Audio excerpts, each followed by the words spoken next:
Most चुनिंदा objective है जिसे बहुत ज़्यादा एनालिसिस करके बनाया गया है, तो आप सभी के लिए काफ़ी बेनिफिशियल होने वाला है। अच्छे से समझा रखा है, आप लोग एंजॉय करो, देखो। एंड डिस्क्रिप्शन में लिंक भी होगा, वहाँ पर भी जुड़ना, मज़ा आएगा, आपको सारे अपडेट मिलते हुए रहेंगे। जो भी चैप्टर कराता हूँ ना, मोस्ट इंपॉर्टेंट ऑब्जेक्टिव कराता हूँ, फिर पूरा लेकर आऊँगा ऑब्जेक्टिव का। सारे चैप्टर आप प्लेलिस्ट ले जाके कर सकते हो मेरे भाई अच्छे तरीके से, ठीक है। अब चलो पहले क्वेश्चंस के ऊपर आते हैं। डिस्क्रिप्शन में एक ग्रुप का लिंक मिलेगा, वहां पर ज्वाइन हो जाना। पहला question, the news in the newspaper is generally, जो रोज न्यूज आता है ना, जो खबरें आती हैं, जनरली किस तरह का आती हैं? तो सम व्हाट चेंज, मतलब क्या बदलाव हो चुका है, कुछ हद तक बदलाव हुआ है नहीं, इसके ऊपर जनरली न्यूज आती रहती हैं, इस तरह का अपडेट आता है। चैप्टर के अकॉर्डिंग हम लोग ऑब्जेक्टिव कर रहे हैं, तो हम लोग, आप अपने लाइफ में मत घुस जाना, ठीक ना। दूसरा क्वेश्चन के ऊपर बात करते हैं। Decent journalist and a responsible editor are not pleased with present affairs। दूसरा नंबर का क्वेश्चन कर रहा है कि सभ्य पत्रकार जो होते हैं, जिम्मेदार संपादक, वर्तमान मामलों से खुश नहीं है। किस चीज, मतलब ये सत्य है या असत्य नहीं है, कैन नॉट बी सेड, या हम इसे कह ही नहीं सकते हैं। दूसरा नंबर का आंसर होगा सही, ये बात बिल्कुल सही थी, ठीक है। जो पत्रकार थे मेरे भाई, आप ठीक ना, ये जिम्मेदार संपादक जो थे, आजकल वर्तमान के मामलों पे ये खुश नहीं हुआ करते थे, जो भी मामला चल रहा है। तीसरा नंबर का सवाल, द प्रेस इंजॉय द, यानी कि तीसरा नंबर का सवाल कर रहा है कि जो प्रेस होते हैं वो आनंद लेते हैं किस चीज से, ठीक है। द हेल्पनेस ऑफ द पब्लिक, यानी बी नंबर का आंसर आपका होगा कि जनता की सहायता, यानी कि उसी चीज से ये प्रेस वाले जो होते हैं इंजॉय होते हैं, खुश होते हैं। चौथा प्रश्न के ऊपर बात करते हैं। The editorial policy of a popular daily is controlled by, यानी 4 नंबर का ऑप्शन नंबर क्या होगा? पहले क्वेश्चन कहने समझ लो कि किसी लोकप्रिय दैनिक की संपादिक नीति किसके द्वारा नियंत्रित की जाती थी, मतलब किसी एडिटर के द्वारा कोई भी पॉलिसी लाई जाती थी, तो popular daily is control by, उसे मतलब किस चीज के द्वारा मतलब कंट्रोल किया जाता था? तो 4 का ऑप्शन नंबर ए होगा, टू चीफ फैक्टर, ठीक है। इसके 2 मुख्य कारण होते थे, उसके कारण कंट्रोल कर लिया जाता था। अगला सवाल, no widely circulated newspaper dress support a public policy due to vested interest. 5 number का सवाल कह रहा है कि निहित स्वार्थ के कारण कोई भी व्यापक रूप से प्रसारित अखबार किसी भी सार्वजनिक नीति से इंसान समर्थन नहीं करता था, ठीक ना, सार्वजनिक नीति से, ठीक ना। वो क्या था? सरकार था, एडिटर था, रिपोर्टर था, एडवर्टाइजर था, कौन सपोर्ट नहीं कर रहा था? तो 5 नंबर का ऑप्शन हो जाएगा डी, एडवर्टाइजर। एडवर्टाइजर समझते हो ना, किसी चीज को जब प्रमोट कराना होता है, प्रचार कराना होता है, तो उस चीज के बारे में जो पॉलिसी थी ये सहमत नहीं थी, ठीक ना। अगला सवाल के ऊपर बात करेंगे। 6 नंबर का सवाल, a big circulation spell bankrupt if the paper has to depend on। एक बिग सर्कुलेशन स्पेल्ड था, ये लोग कहते मैं हम लोग बैंक के करप्ट हो जाएंगे। बैंक करप्ट मतलब हम लोग दिवालिया निकल जाएगा मेरे भाई, समझ रहे हो ना। 6 नंबर के सवाल करें, यदि अखबार पर निर्भर रहना पड़े तो ये बड़ा ही गजब का होगा, दिवालियापन की ओर हम लोग को ले जाएगा। नहीं, हम लोग सिर्फ अखबार पे नहीं रह सकते हैं, हम लोगों को कुछ और करना होगा, ठीक है। तो 6 नंबर का जो ऑप्शन होगा ए होगा, सेल करना होगा हमें, बेचना होगा हमें, बिक्री करना होगा हमें, ठीक ना। सिर्फ अखबार पे हम लोग डिपेंड नहीं रह सकते, कुछ और बेचना होगा। The policy of a news paper is largely determined by. 7 number का सवाल कर रहा है कि किसी समाचार पत्र की नीति काफी हद तक निर्धारित होती है, मतलब कोई भी चीज काफी हद तक फिक्स होती है, ठीक ना। पत्रकार वत्रकार वाले काम में जाओगे तो द प्रोप्रीटर, ठीक है, इसका हिंदी क्या हो जाएगा? मालिक, समझ गए ना। अगला, मतलब ये चीजें निहित होती है, नियम लगाया हुआ रहता है, पॉलिसी होती है मालिक के ऊपर कि यही चीज एक काम में हो सकता है, समझ रहे हो ना। आप कोई भी काम करोगे तो यार गवर्नमेंट आप पे नियम लगाए ही लगाएगा, ये तो आपको पता ही है। अगला सवाल, the author has given the form of misinterpretations they are. 8 number का सवाल कर रहा है कि लेखक ने मिथ्या वर्णन का रूप दिया था, मतलब बहुत बार बताया था कुछ चीजें गलती, कितनी बार? 5 बार, 4 बार, 7 बार या 6 बार? कितने बार?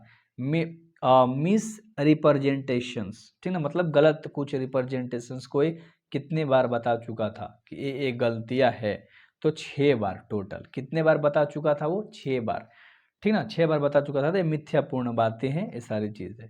अगला 9 नंबर का सवाल, द्रोथली एल्सायर वॉज बॉर्न इन, द्रोथली एल्सायर की बात करते हैं, उनका जन्म कब हुआ था? तो उनका जन्म जो हुआ था ना मेरे भाई, 1893 में जन्म हुआ था द्रोथली एल्सायर का। बहुत बढ़िया। 8 नंबर का सवाल, 10 नंबर का सवाल अब आ गया ना, मृत्यु कब हुआ था बताओ। 10 नंबर का सवाल, मृत्यु कब हुआ था? 1957 में, ठीक ना, द्रोथली एल्सायर का मृत्यु हो गया था लेसायर का। अगला, सी वॉज एजुकेटेड एट, यानी 11 नंबर का सवाल कह रहा है कि उनकी शिक्षा कहाँ पर हुई थी? बताओ 11 नंबर का सवाल। चलो मैं बताता हूँ, बी नंबर का ऑक्सफोर्ड। आपको मन में बोलना है यार, मैं जब भी बोलता हूँ ना कि बताओ तो मन में बोला करो, भले गलती हो जाए कोई दिक्कत नहीं है, जब गलती होगी तो सही पकड़ोगे ना तो याद हो जाती हैं चीज़ें। In democracy the freedom of a press of, यानी कि लोकतंत्र में प्रेस की स्वतंत्रता है। 12 नंबर का आंसर बताता हूँ, और नेसेसरी, बहुत ही जरूरी, ठीक ना। लोकतंत्र में जो आज़ादी है प्रेस के लिए बहुत ही ज़रूरी होती है, मतलब रिपोर्टर के लिए, कि आप लोग कुछ भी कर सकते हो, कैसा भी न्यूज़ आप लोग बना सकते हो, अलाउ है आप लोगों को इस तरह से, मतलब वो रियलिटी के ऊपर बेस होना चाहिए।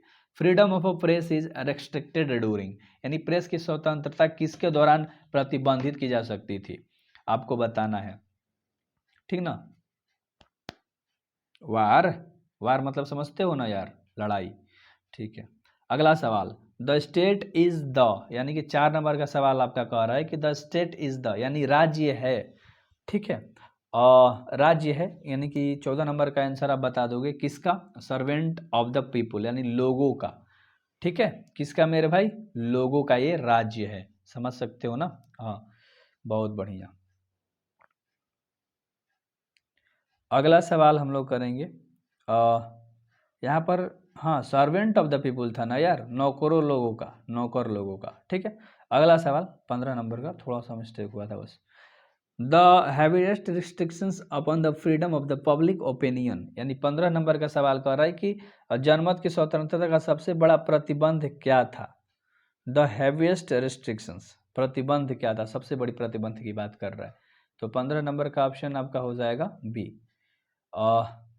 अनऑफिशियल। अनऑफिशियल मतलब होता है अनौपचारिकता, मतलब थोड़ा सा अलग टाइप से, अनौपचारिक समझते हो ना, अनौपचारिक वही। अगला, how free is the press is written, भाई how free is the press के रिटन, यानी कि लेखिका कौन थी?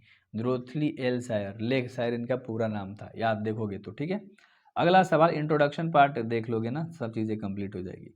द्रोथली L Sayers has the written the lesson, Dorothy L Sayers ने कौन सा लेसन लिखा था? How free is the press, उसी क्वेश्चन को बस थोड़ा सा टर्न कर दिया, घुमा दिया। अगला सवाल 18 नंबर का, कॉन्सर्नशिप इज इम्पोज्ड ड्यूरिंग, यानी कि सेंसरशिप किस दौरान लगाई जाती है? सेंसरशिप है, ठीक है, कॉन्सरशिप में बोल रहा हूँ। सेंसरशिप किस दौरान लगाई जाती है? तो इमरजेंसी के दौरान, इमरजेंसी जब होती है ना तो सेंसरशिप लगा दी जाती है। 19 नंबर का सवाल हम लोग करेंगे, ठीक ना मेरे भाई, सुनो ध्यान से। Are careful is imposed during, यानी किसी चीज़ के दौरान सावधानी बरतनी मतलब चाहिए, बरतनी जाती है, किसके द्वारा? इसमें 4 गो ऑप्शन आपको दिख रहे हैं 19 नंबर में, ठीक है। पॉलिटिशियन के द्वारा, जब इमरजेंसी लागू होती है, इमरजेंसी मतलब मान लो बहुत ज़्यादा विवाद वाद होने लगा देश के अंदर, समझ रहे हो ना, आपातकाल, तो वही। The is the master but the servant of the people. 20 number का सवाल कर रहा है कि जनता का मालिक नहीं बल्कि सेवक है, कौन? अरे भाई भी नहीं बता पाओगे क्या? 20 नंबर का भी नहीं बता पाओगे? स्टेट, हाँ, राज्य, राज्य जनता का नौकर है भाई, जो भी इसके ऊपर आएगा, जो भी कुर्सी पे बैठेगा वो जनता का नौकर ही होगा ना। A free and fair press is the true watch of democracy, यानी 21 नंबर का सवाल आपका कह रहा है कि एक स्वतंत्र और निष्पक्ष प्रेस सच्ची घड़ी लोकतंत्रता है, ठीक है। ये बात मतलब किस पे लागू होती है बताओ, किसकी तरह एकदम मतलब स्वतंत्र होता है? आपको जानवर के द्वारा यहाँ पर समझाया गया है, ठीक ना। तो 21 का आंसर नंबर क्या होगा? डॉग, जैसे कुत्ते के द्वारा। अब free as the presses to the true watch, ठीक है।